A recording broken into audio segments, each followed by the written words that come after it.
నేను చావను, సజీవుడనై యేసయ్య క్రియలను వివరించెదను. హల్లెలూయా. అంటే అర్థమేంది? పాపముని విడిచిపెట్టి పాపము చేయవారందరూ దేవుని దృష్టికి చనిపోయిన వాళ్ళు. మనుషుల దృష్టికి చూస్తే బ్రతికి ఉంటారు, నీ దృష్టికి నువ్వు బ్రతికి ఉంటావు. ఎవడైతే పాపం చేస్తాడో వాడు దేవుని దృష్టికి సచ్చిన వాడే.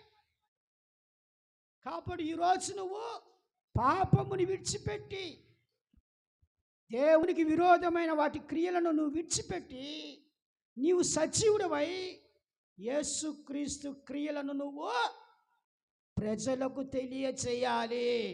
హల్లెలూయా. ఆయనకు ఒక సాక్షిగా నువ్వు నిలబడాలి.